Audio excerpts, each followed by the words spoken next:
227 what's. मुंबईच्या 227 वॉट्समध्ये नेमकं काय घडतं याकडे सगळ्या महाराष्ट्राचं लक्ष लागलंय. मुंबईत सकाळपासून मतदानाचा बऱ्यापैकी उत्साह दिसत आहे. अनेक मुंबईकरांनी सकाळी कामाला जाण्याच्या आधीच मतदानाचा हक्क बजावलाय. सकाळी 11:30 वाजेपर्यंत म्हणजे मतदानाच्या पहिल्या 4 तासात मुंबईत 17.73% मतदान झालं आहे. पहिल्या 2 तासात 6.98% मतदान झाल्यानंतर पुढच्या 2 तासात 10%पेक्षा जास्त मतदान पार पडलं. पण मुंबईची महानगरपालिका निवडणूक यावेळी ज्या वेगवेगळ्या कारणांनी गाजली त्यातलं एक कारण होतं मराठी विरुद्ध अमराठी.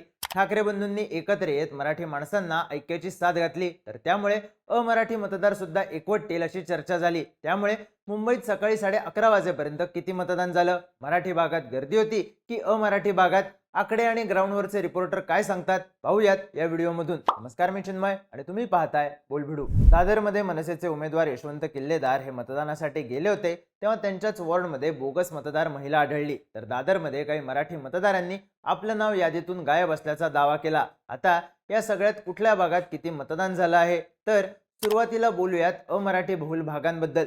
दहिसर भागात येणाऱ्या वॉर्डांमध्ये सकाळी 11:30 वाजेपर्यंत सरासरी 21% मतदान झालं. तर मालाडमध्ये येणाऱ्या वॉर्ड्समध्ये सरासरी 20% मतदान झालं आहे. मुलुंडमध्ये आतापर्यंत 20.94% मतदान झालंय. मलबार हिल भागात सरासरी 15.04% मतदान झाले. सांताक्रूज, बांद्रा या भागात येणाऱ्या वॉर्डांमध्ये 15.68% मतदान झालं आहे. गुजराती बहुल असणाऱ्या घाटकोपर भागात सरासरी 19.47% मतदान झाले. तर बोरिवलीमध्ये येणाऱ्या वॉर्डांमध्ये 20.37% मतदान झाले. यावरून लक्षात येते की पहिल्या 4 तासात उत्तर भारतीय, गुजराती, मारवाडी मतदार असलेल्या भागांमधून सरासरी 18.92% मतदान झाले. तर दक्षिण भारतीय मतदारांची संख्या जास्त असलेल्या सायन, माटुंगा, वडाळा या भागातून 17.48% मतदान झालं आहे.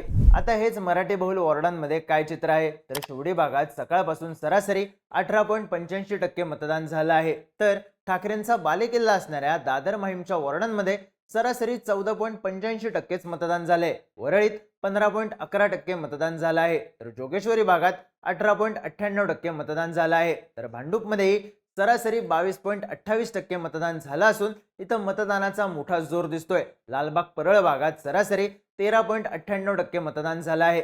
भायखळा, माझगाव या भागात 17.58% सरासरी मतदान झाले. थोडक्यात मराठी बहुल भागातून सरासरी 17.37% मतदान झालं आहे. म्हणजेच अमराठी बहुल भागातून मराठी बहुल भागांपेक्षा जास्त मतदान झाले. पण अर्थातच अमराठी बहुल भागांमध्ये असलेला मराठीचा टक्का सुद्धा महत्त्वाचा ठरणार आहे. जो संमिश्र भाग आहे तिथं मतदानाचा टक्का काहीसा कमी असल्याचं दिसतंय. त्यामुळे सध्या तरी घासून स्थिती असल्याचं चित्र उभं राहिलंय. स्थानिक पत्रकारांनी दिलेल्या माहितीनुसार दादर, लालबाग, परळ या भागांमध्ये लोकांनी मतदानासाठी गर्दी केली आहे. पण इथे ऐनवेळी वॉर्ड बदलण्यात आल्यानं नेहमीचं मतदान केंद्र नसल्यानं गोंधळ उडालाय. चेंबूरमध्ये निवडणूक अधिकाऱ्यांनी महानगरपालिकेऐवजी विधानसभा निवडणुकांची मतदार यादी आणल्याने गोंधळ उडाला होता. त्यामुळे मराठी बहुल भागात जरी लोक मोठ्या प्रमाणावर बाहेर पडत असले तरी गोंधळामुळे काही ठिकाणी मतदार मतदान न करताच परत जात असल्याची स्थिती आहे. मुंबईमधल्या मुस्लिम बहुल भागाबद्दल सांगायचं झालं तर मस्जिद बंदर, डोंगरी, भिंडी बाजार या भागांमध्ये 13.37% मतदान झाले. कुर्ला, साकीनाकामध्ये 16.18% मतदान झालं आहे. त्यामुळे इथेही सरासरी 14% मतदान झाले. त्यामुळे आता हे मतदान नेमकं कुठे शिफ्ट होतं हे पाहणं महत्त्वाचं ठरणार आहे. सकाळी 7:30 वाजता मतदान सुरू झाल्यानंतर ऑफिसला जाणाऱ्या मतदारांनी सगळ्याच मुंबईत मोठ्या प्रमाणात गर्दी केली होती. त्यानंतर मात्र जोर काहीसा ओसरला. पण मग मराठी बहुल भागांमध्ये ज्येष्ठ नागरिकांनी मतदान केंद्रांवर गर्दी केल्याचं पाहायला मिळालं. सकाळी 11:30 वाजेपर्यंत वॉर्ड क्रमांक 227 मध्ये सगळ्यात कमी 6.23% मतदान झालं आहे. हा वॉर्ड कुलाबा या संमिश्र भागात येतो. तर सगळ्यात जास्त 26.31% मतदान हे भांडूपच्या वॉर्ड क्रमांक 112 मध्ये झालं आहे. हा मराठी बहुल वॉर्ड आहे हे विशेष. सकाळी 11:30 पर्यंत आलेल्या आकडेवारीमध्ये मराठी बहुल मतदारांचा आकडा कमी वाटत असला तरी शिवडी, दादर, विलेपार्ले, नाहूर, लालबाग या भागातून मोठ्या प्रमाणावर मराठी मतदार बाहेर पडताना दिसत आहेत. खास करून ज्या भागात चाळी आहेत त्या भागातल्या मतदान केंद्रांवर गर्दी असल्याचं चित्र आहे.